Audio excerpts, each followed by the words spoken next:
14th, 2024 Sharonville City Council meeting to order. If everybody would please stand for a silent moment of prayer and the Pledge of Allegiance.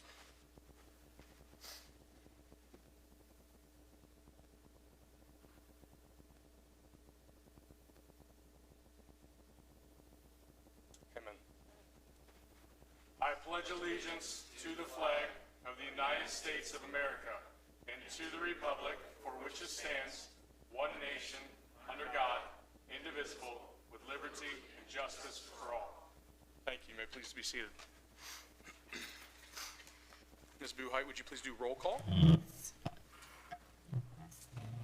Mr. Tankersley? Here. Mrs. Sharpshire? Here. Mr. Cook? Here. Mr. Lovett? Here. Mr. Cox? Here. Mrs. Knight? Here.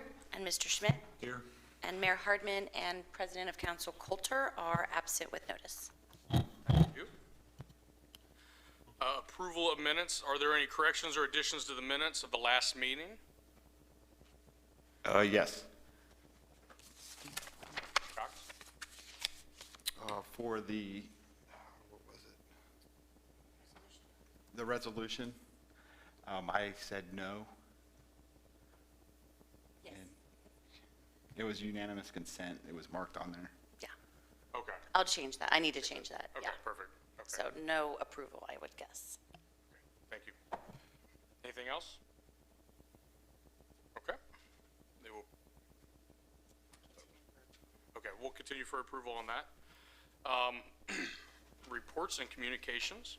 We'll start with our Safety Service Director, Mr. Lucas. Thank you. Tonight's one of my favorite council meetings of the year because Sharonville VFW is here tonight, Joe and Annette. They sponsor Memorial Day essay winning contest, and it looks like we have all three winners, I believe, in the audience tonight.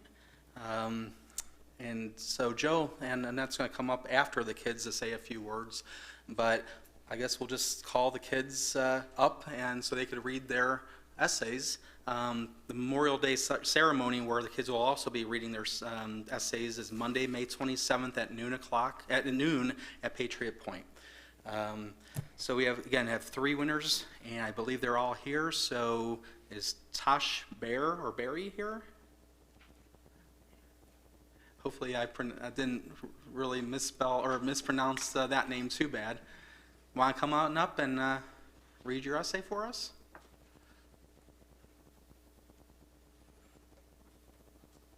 Right up here. Come on to this podium right here, young man. Thank you.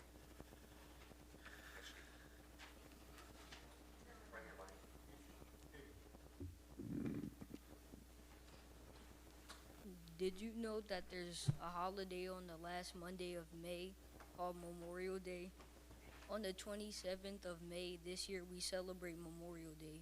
Memorial Day is a very special holiday to many people. Some people think Memorial Day and Veterans Day are the same, but it is actually different. Memorial Day only honors people who died as veterans. Memorial Day only honors people who die. Veterans Day honors dead and alive people. Memorial Day is also called a federal holiday if you didn't know. Memorial Day used to be called Decoration Day, but they changed it. Veterans Day and Memorial Day are clearly different. There are many ways people celebrate Memorial Day. People usually put American flags all over the place to celebrate Memorial Day. People also celebrate by hosting Memorial Day parades. On Memorial Day, all schools don't have school on that day. On Memorial Day, people also visit people who died in the Army. On Memorial Day, people also put flags on dead people's graves who served in the military. On Memorial Day, a lot of people wear red, white, and blue to celebrate. You might wonder why is it so important to celebrate Memorial Day. Memorial Day is so important because it honors people who died in the Army. People care about Memorial Day so much because those people fought for our rights. It is also important because imagine you had a family member who died in the military. How would you feel? you also would want people to pay their respects to that person. There are also some ways me and my family celebrate Memorial Day.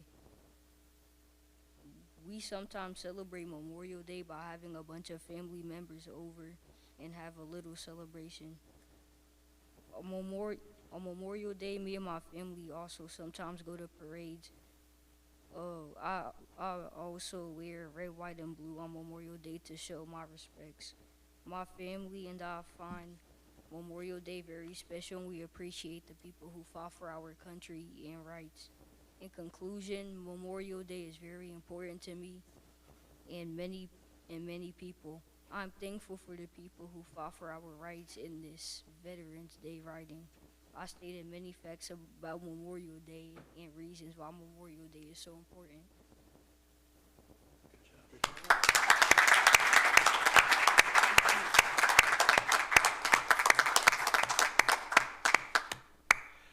All right, another winner was Isaiah Edwards. Here tonight? Okay. How about Kim Roop Geary? Come on up.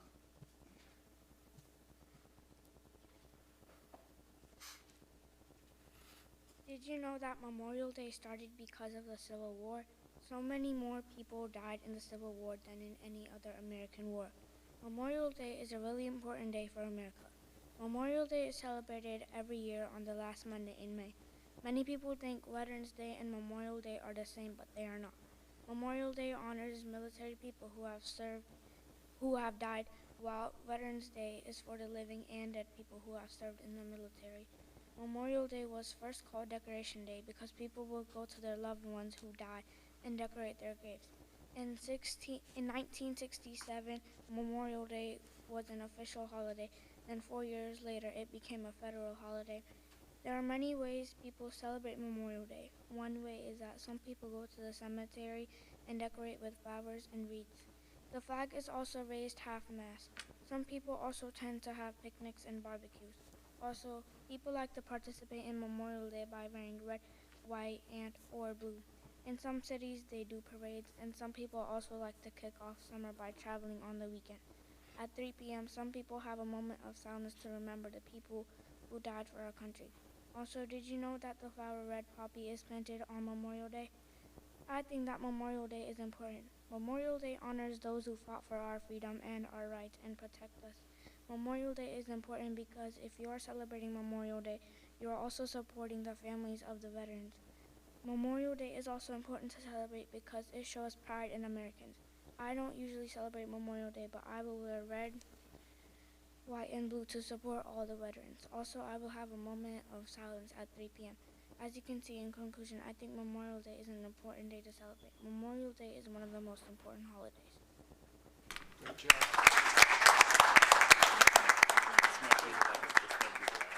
I think so.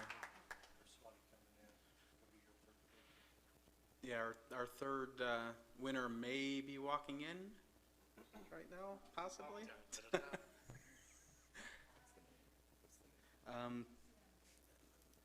Isaiah Edwards.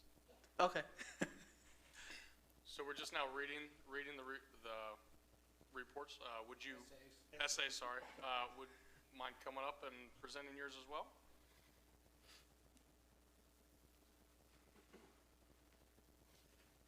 Wonderful. Yep, right in the center. At the bottom? Top to bottom.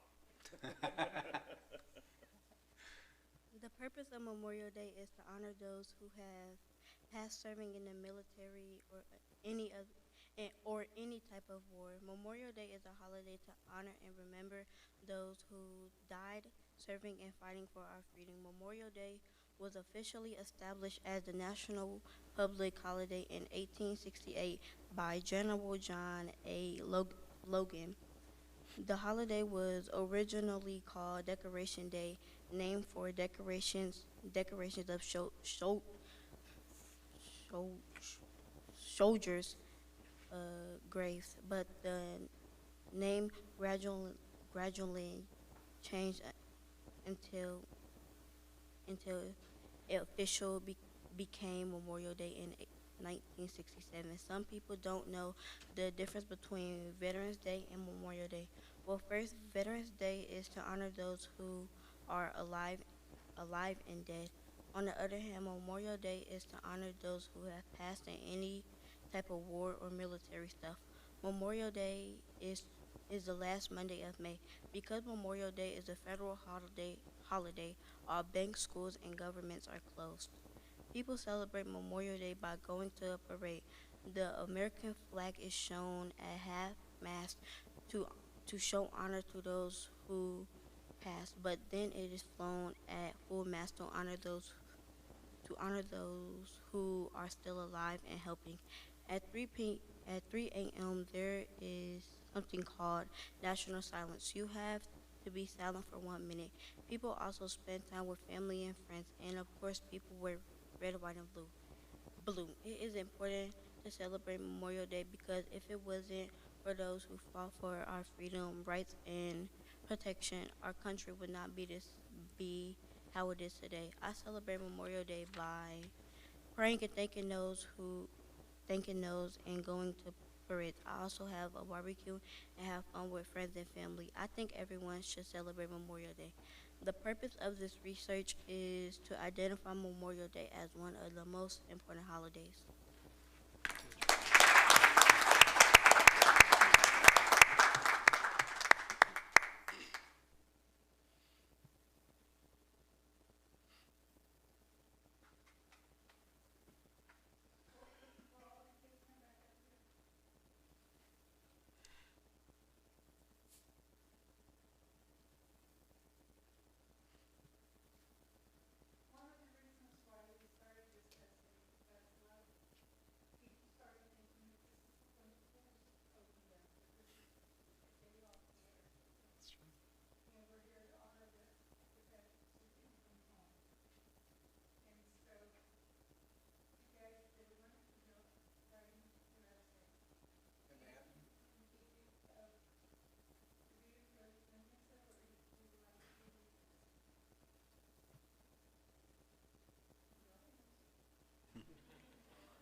As the commander of the Sharonville VFW, president of the Sharonville Korean War Veterans Association, and recent past commander of the Blue Ash American Legion, we get concerned over what the future of our nation is. Anita, Annette, and I were the past. We served. Council people, you are the present. You're here to make your community better, make the nation better. These young people are our future. And it makes you feel good when you see this kind of young people knowing our nation truly has a future if our politicians let it. So congratulations to you all. Would you guys like a picture up here with the three winners?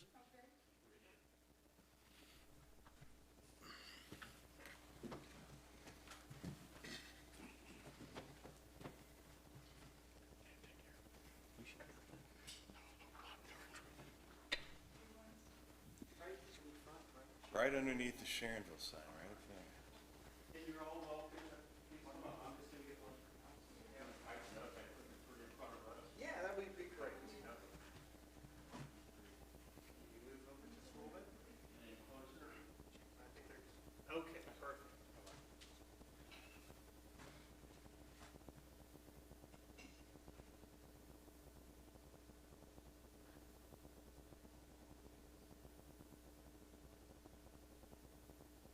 Everyone else, come on up. This is the prime spot.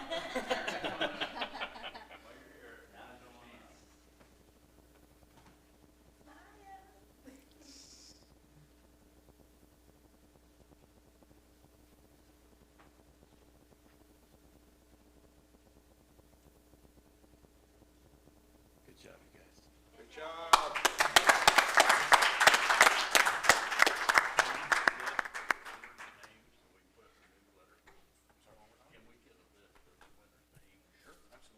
You got an extra copy. I think Bob has the essays. Yeah, the actual essays right over here. Yes, sir. Oh, thank you. Thank you.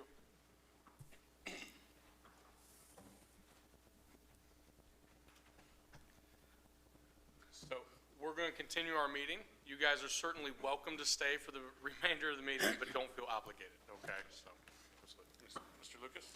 So 2 other points before we get into the legislation. David sent out an email, but I just want to make everybody aware, including the public, that Silver Fern, the senior living facility on Houck Road, is having their ribbon cutting and grand opening celebration on May 16th from 3 to 6:30. All of council has been invited. The ribbon cutting will be occurring at 3 p.m. And then also Schmidt's Sausage House, if anybody knows Schmidt's Sausage House out of Columbus, we worked with them to find a location in Sharonville for their food trucks. And as such, they are having a grand opening celebration on Friday, June 7th, right by the Cliff Hardware building, where they'll have a food truck there and basically celebrating their food trucks now being in Cincinnati. So that will be from 4 o'clock to 7 o'clock p.m. And if you've never had a cream puff from Schmidt's or one of their Bahama Mamas, you are missing out. I highly recommend you get to that celebration. Moving on to the legislation, Ordinance 2024-35E deals with 2 aspects. One, the purchase of 2 patrol vehicles that Chief Nesbitt will talk about, and the other dealing with PACE financing that Scott is here to talk about.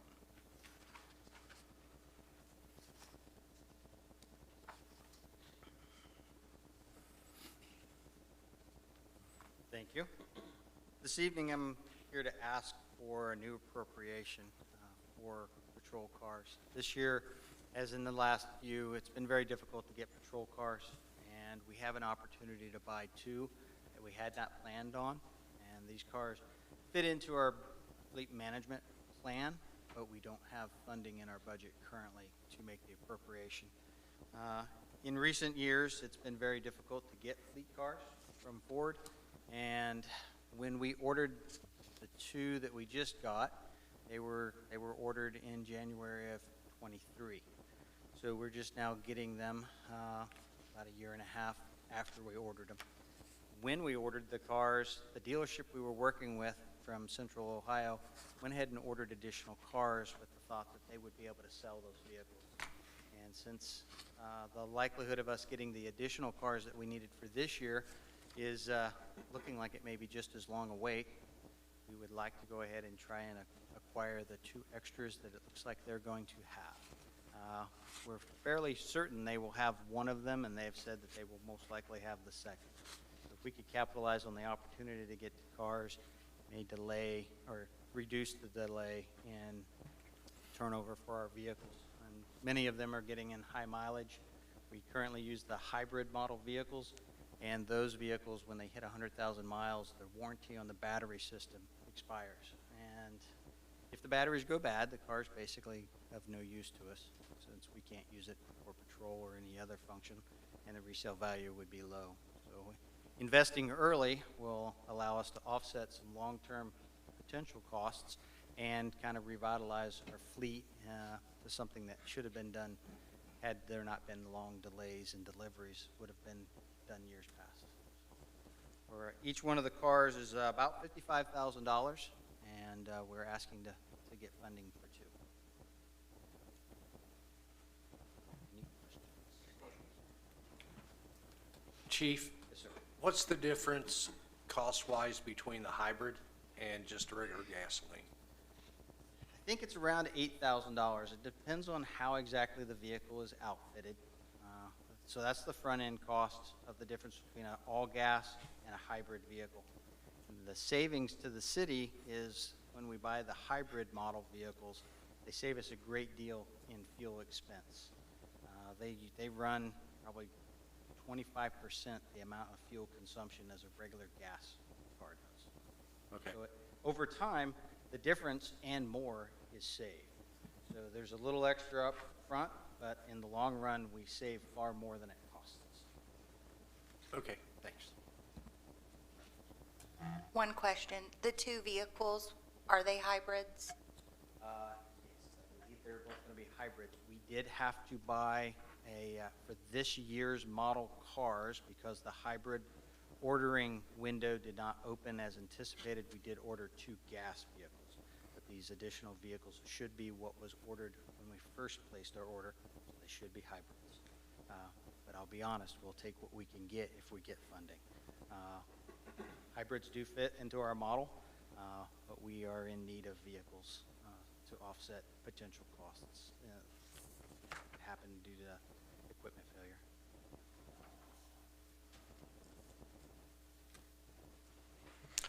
I also made a mistake. Scott's PACE financing is one of 2 aspects in the next ordinance, so that was the only focus of ordinance 2024-35E. Scott will talk about the first aspect of ordinance 2024-36. Yeah, real quick on 35, I'll go ahead and fess up to a small typo I caught this evening while reading. The $100,000 in the whereas should actually match the 110 in section 1. So,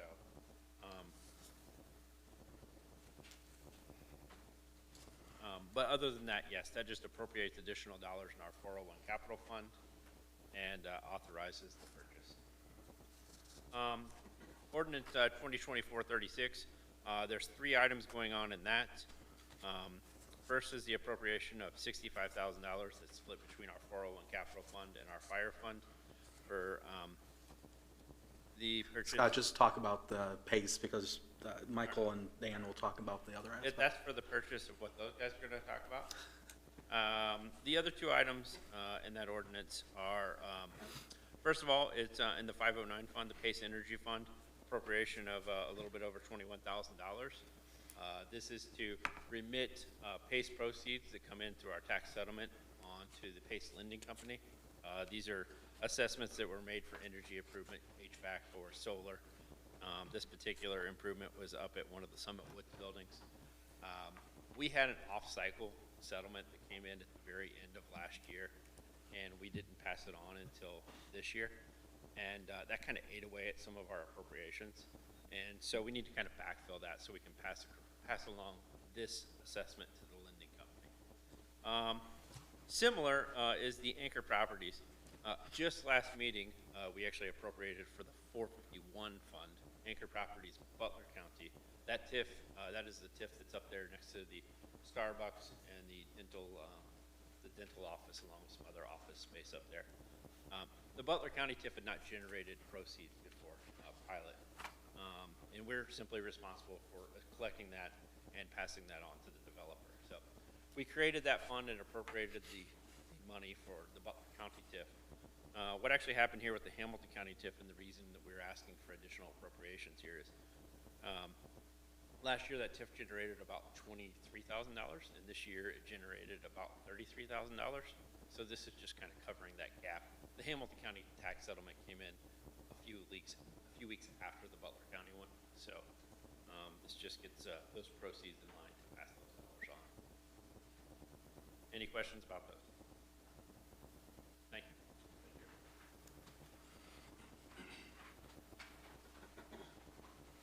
Good evening.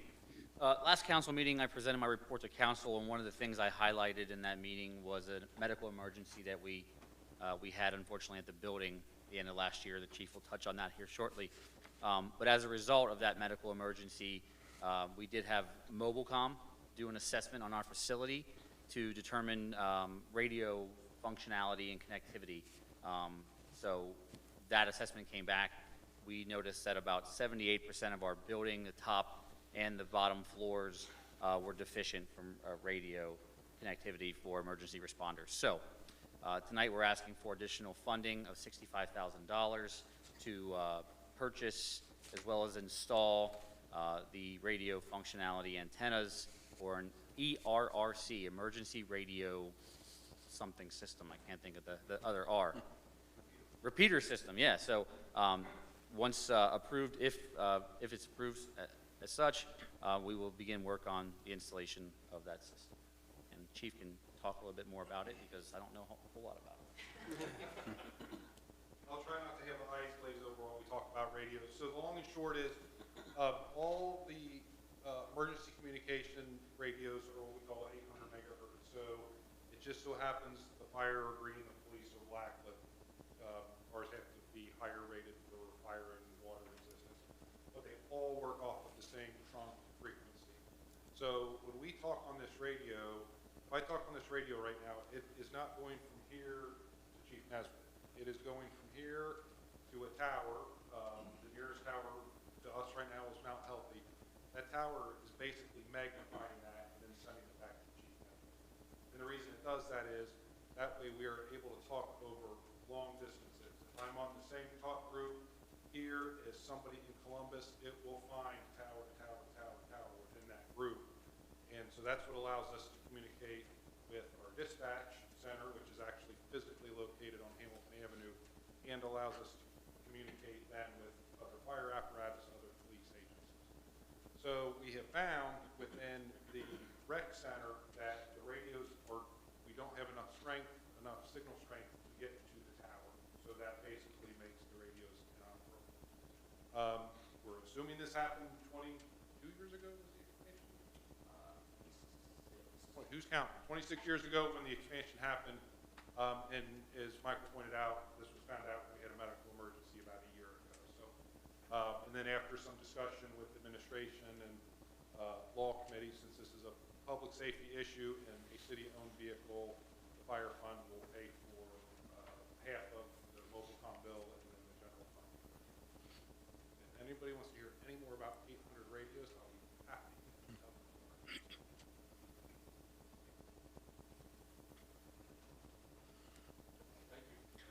All right, then ordinance 2024-37E, we're actually requesting a moratorium, I'm sorry, for this item to be tabled this evening.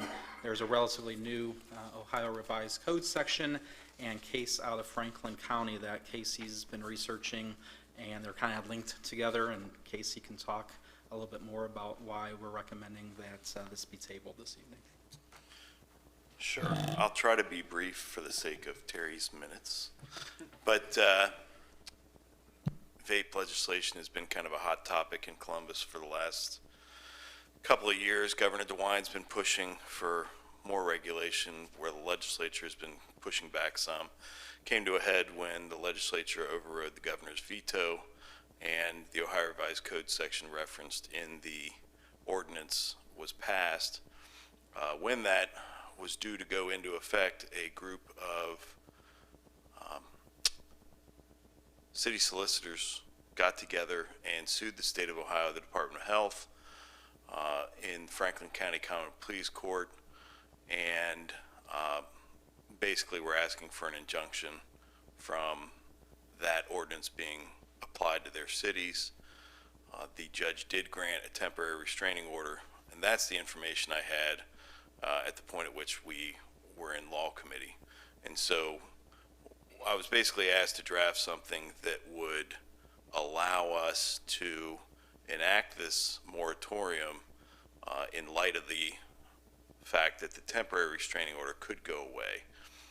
When I did further research after law committee, I found out that the temporary restraining order only applies to the plaintiffs involved in that legislation. It does not apply statewide.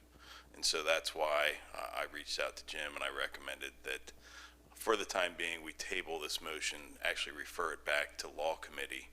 And so I would ask at the appropriate time for a member of council to make that motion, and we talk about further next steps in law committee. If anybody has any questions, I'm happy to answer them. Thank you. And that's it for the legislation this evening. All right, thank you. As President Pro Tem, I don't have a report for President Pro Tem. Clerk of Courts, Clerk of Council, sorry, Ms. Buhite. No report. Our Law Director, Mr. Lippert. Nothing further. Thank you. Thank you. This is a time for residents desiring to be heard before council. If we have somebody here, anybody here, we limit these to 5 minutes. Are you saying you want to come up? Please come up, state your name and your address. The floor is yours. My name is Limker, and I live at 1518 Circlefield Drive. And I want to know how I can get a couple of things changed in Sharonville. One, being able to keep chickens on smaller properties than the properties that are now allowed to keep chickens. As well as there are some parking issues in my neighborhood that I'd like to. So I don't know what the first steps are needed in these. Let's start one at a time. So, whichever one you want to start with, let's start one at a time. So chickens, let's start there. Okay. I'm trying to get that changed to allow chickens. My neighborhood in particular, I know there's one that we've come to a VZA meeting for that our whole neighborhood is in support of. We gathered a petition with about 41 signatures on it just from my street, the street behind me, and the little cul-de-sac, not like throughout Sharonville, just our little tiny area. And I think that Sharonville is kind of behind on that. I know that you guys look to neighboring communities for guidance on these things at some point, but I think that you guys should be leaders in this instead of followers in this and realize that things are changing. Your community is changing. The people who live in your community, they're changing. The ages of the people in your community are changing. The races, everything that is going on now, people want sustainable living. It's like having a garden almost, but you have chickens. You know, I think that you guys should revisit that. And if you want to have restrictions on it, that's fine. You know, keep it clean. Don't let them make noise. You can't have, you know, so many noise complaints or complaints about a dirty yard or a yard that smells. You just can't limit it to people who have the income to buy a larger yard are the only ones who are able to take advantage of something like that. Okay. So you said you did go to a BZA meeting, correct? I did. And what did they, so usually the process is if there's, you know, a desire for the neighborhood to have chickens and all that, they would go to a BZA meeting and get a variance. So what did you find out at the BZA meeting? Well, Mayor Hardman came up and said that's not what the rules state, is that you can't get a variance if his property does not match. So they actually granted the variance for 6 months for me to come to council and petition for the whole ordinance to be changed. Okay. Okay. Mr. Tankersley? Thank you. After the BZA meeting, we had Planning Commission that night, and we discussed that situation in Planning Commission. So that will come back to my committee, and I would got to get with Mr. Creech. We're going to set up a time to try to get all the elected officials in on this. That way everybody knows what's going on, get a feeling on what everybody on council has to say. But we're waiting until after tonight's meeting so I can get with John, schedule a meeting with the elected officials as far as looking into changing the ordinance. That's how the process goes. Okay. So my committee will sit down, then we'll make the recommendation, to my understanding, would be to the Planning Commission. Okay. Is that correct, Casey? Does that sound about right? Reference to committee is correct. So at this time, you know, I got to get with Mr. Creech. We're going to set up a date that's good for the elected to get together and go over this ordinance right now. So with the temporary variance for 6 months, I believe they, at BZA, they said that they would get back with you. If not, if I can get your name and number, and then that way I can let you know, you know, what we've all decided to come up with, and I can give it to John, and we can go from there. Okay. I'd also like to figure out how to get the parking ordinance in my neighborhood changed, because we live in a neighborhood that, I'll just give myself as an example. I have 6 children. 4 of them drive. I also have a car, so that's 5 cars at one house. And then each of my neighbors also own 3 to 5 cars at each house. Most of them do not have garage parking, even though they have garages. We do obviously have driveways, but most of them fit 1 to 2 cars in their driveway, leaving the rest on the street. And unfortunately, we've had Sharonville police come through there quite a few times, giving out tickets, saying we can't park in our yard, it has to be on a paved surface, things of that nature. That has kind of died down a little bit, but I think that needs to change somehow, to where we're not facing this every time nighttime comes, everyone's home, and it's like, where do we park? I video. Every time I have to park in my grass, I take a video. I mean, you can pan the whole, there's nowhere to park. So I think that there needs to be some exceptions for neighborhoods like mine who have either multiple families living in one house, multiple people living in one house, whatever the case may be, to where we can park at least on our grass overnight and not have to worry about tickets, fines, anything like that. I think we all know that parking has been, it's been something that's been ongoing for quite some time, and that it just, there's, like you're saying, that every household has a lot going on. Mr. Lippert, looks like you may have something you want to say. Sure. So, I don't know if I'm telling you something you already know, but the reason that the police department does sweeps of parking infractions in that area is because of complaints. So,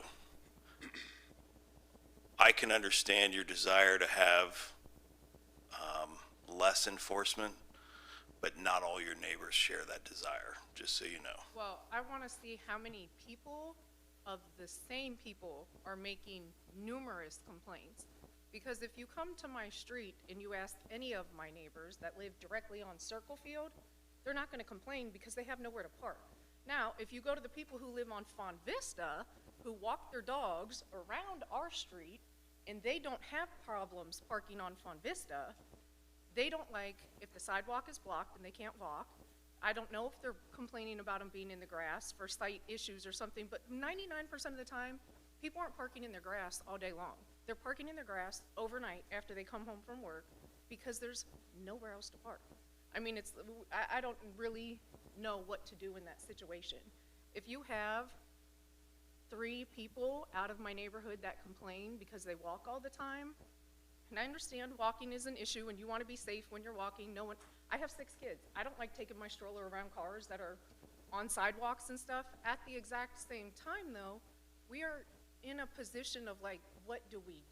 We have these cars, they're ours, we live here in your community on this street where there's no parking. So we're kind of in a catch-22. They may not like how we have to park, but I don't know another solution to our problem other than letting us park on our grass overnight. Most of us have cameras, or at least, there's a lot of car break-ins. People who are reporting it on their Ring cameras and other stuff, and whether that gets recovered, not recovered, I want to see what's going on with my property. I have cameras on my house.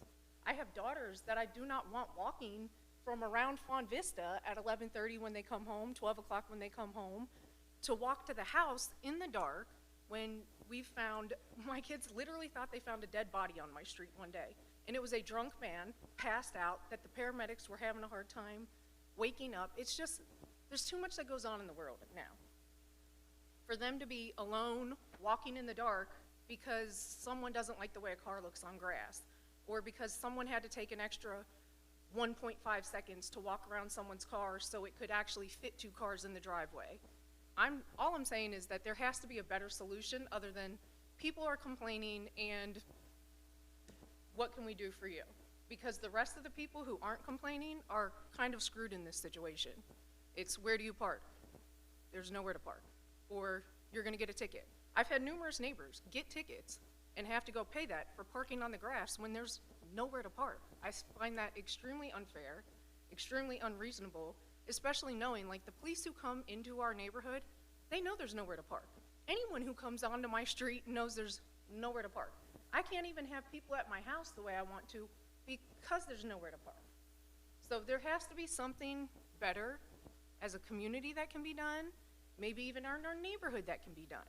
But it can't be, sorry, someone complained, you're gonna get a ticket, this isn't an ordinance written for single-family homes in 1984, I don't know when it was written, but you know what I mean? Like, you have to keep up with the times. Things are changing. Again, on my side of the community, there are multiple families living in homes. I have a large family. The house next to mine, it's literally rented out room by room like an apartment building. So clearly there's people with cars that live there. I mean, you can't keep something so outdated and enforce it the way that they're enforcing it. And then all you're doing is, again, putting us in a position that we have no way to win here. So transparently, we've gone a little past 5 minutes, and I'm okay letting this continue to go for a second. But do you have any, you keep saying fix, make it better, what suggestions do you have, right? I mean, you see a problem, you've obviously seen a problem Right. for perceived a while, right? What suggestions would you have? One is let us park on our grass overnight. That doesn't kill the grass. That's not going to make unsightly, ugly. If you're driving around at night and you see someone's car on the grass, it's not that big of a deal. Do I agree that you don't want to drive around a neighborhood and just see 20 cars parked in the grass everywhere, grass dead from a car being parked there, whatever it is? That's one thing. Two, you guys have just opened or about to open the park down the street again with a major parking lot. Put cameras up. Light our street a little bit better and say, hey, extra cars can park down here overnight. They need to be out by 8 a.m. or whenever it is. This is well lit. This is cameras everywhere in case something happens. You know, there are solutions to this problem, but we need to figure it out instead of saying, someone complained we're coming out to write 20 tickets today because somebody didn't want to walk their dog around your car or something. I mean, that's not fair to the people who literally have nowhere else to go but their grass at this point. Well, I appreciate that, and we certainly will be taking this into consideration. I actually very much appreciate you also coming. Oftentimes, we just get a quick email or we don't know who's saying what or anything like that, so it is very much appreciated that you did come and bring some of this to our attention tonight. We know there's been parking problems in that neighborhood for quite some time. I'm sorry? I was the one to ask you for your name and address Yeah. and phone number before you leave. And make sure you get that to Mr. Yeah. Tankersley as well. So we Alrighty. do have a desire to make sure it is a wonderful neighborhood. We want to stay that way for everybody, obviously. But obviously, some of these things are going to have to be worked through. So with you coming, that's the beginning of that, so we appreciate that. Thank you. So thank you very much. Appreciate your time. Yes, oh, sorry, just 1 second, please. One suggestion, so some of my neighbors, what they did, and I don't know what your property is and how close you are to the property line, they would add a portion of a driveway next to the existing. I don't know if that's possible. Then you're on a paved surface. A majority of my neighborhood are renters. Like, I don't even own my house. I can't decide whether or not to make the driveway bigger. I'm not sure if that's a cost my landlord's willing to take on. Even though I do know the house next to mine, who rents room by room, extended the driveway by a couple feet on each side, hoping to try to bring up 2 cars in side by side, but then they can't get out. So they're still not parking in the driveway because they're getting blocked in by other cars and then can't get out to leave when they need to. So it's still the same amount of cars in that driveway that it was before they extended it. It's just now extended wider. Thank you. Anybody else? Anybody else? No? Good, okay. Thank you. We're going to move on to council committees. For community development, Mr. Tankersley. No report? For budget and finance and project oversight, Mr. Cook. Thank you. No report for budget and finance, but our next meeting will be May 28th at 6 p.m. in the administrative conference room. And as far as project oversight, no report, and we'll still work on when that next meeting will be. Thank you. Thank you. For community services, my report is on file with Ms. Boo Height. Moving on to honored citizens, Ms. Knight. Yes. Tonight, I would like to honor all police officers that have fallen in the line of duty since it is Light Ohio Blue. Light Ohio Blue is a statewide campaign to honor law enforcement officers who have died in the line of duty. Light Ohio Blue also strives to show support to the currently serving law enforcement personnel who protect our community throughout the state. And all I can say is thank you very much. We're honored that you take care of us. Thank you. For law and public safety, Mr. Schmidt. Thank you. The next meeting of the Law and Public Safety Committee will be next Tuesday, the 21st at 4 o'clock, Administrative Conference Room. Thank you. Thank you, Mr. Schmidt. Moving on to rule suspension motions. Is there a motion for rule suspension for ordinances 2024-35E, 2024-36, 2024-37E for immediate effectivity? Is there a motion? Mr. Tankersley, secondly, Mr. Cook. All those in favor? Yes. All right, thank you. No unfinished business at this time. Moving on to new business. Okay. This is, Yes, sorry. Can I make a suggestion? Yes, please.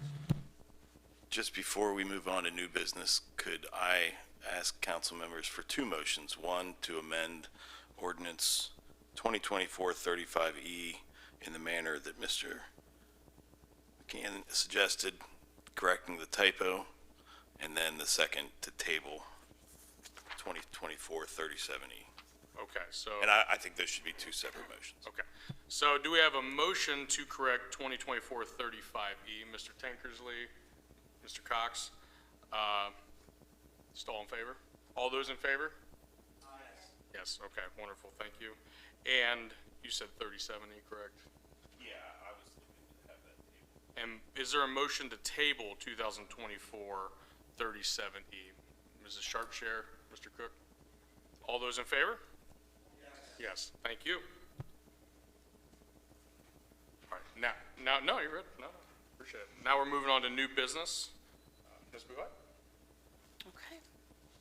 First and only reading for ordinance 2024-35E, amending 2024 appropriations for the 401 Capital Fund and authorizing the Safety Service Director to purchase 2 patrol cars through or equal to state cooperative purchasing and declaring an emergency. Is there a motion for ordinance 2024-35E? Mr. Tankersley, Ms. Knight? Sorry. You're good. Roll call, sorry. You don't vote, do you? Do you vote? I think I voted. Yes. Okay, sorry. It's been a minute, thanks. Mr. Tankersley? Yes. Mrs. Sharpshare? Yes. Yes. Mr. Levitt? Yes. Mr. Cox? Yes. Mrs. Knight? Yes. And Mr. Schmidt? Yes. Ordinance 2024-35E has been approved. First and only reading of ordinance 2024-36, amending 2024 appropriations for various funds. Is there a motion for ordinance 2024-36? First by Mrs. Knight, second by Mrs. Sharpshare. Roll call? Mr. Tankersley? Yes. Mrs. Sharpshare? Yes. Mr. Cook? Yes. Mr. Levitt? Yes. Mr. Cox? Yes. Mrs. Knight? Yes. And Mr. Schmidt? Yes. Ordinance 2024-36 has been approved. Thank you. And the last one has been tabled. Okay. So this is the second chance for residents desiring to be heard before council. Okay, thank you. Ms. Knight? Yes, on a personal note, I would like to thank the Sharonville Fire Department. Last night, my mother couldn't remember what her life alert button was, so she pushed it, and life alert called me, called my brother in Florida, called my son in Ross, and my husband, and also called the Sharonville Life Squad. They were there and nothing flat. They were awesome. I instructed them they could drive their fire truck or the ambulance up the drive. They were willing to hoof it up this 500-yard driveway. But they were great. They came in. Mom was fine. So I just wanted to thank Dan and all his crew. That's just awesome. It was just first rate. Thank you. Thank you. Thank you for sharing that. Is there anybody else, any other business anybody has? No? Okay, so we're moving towards adjournment. Is there a motion to adjourn? Mr. Tankersley, second. Mrs. Knight. All in favor?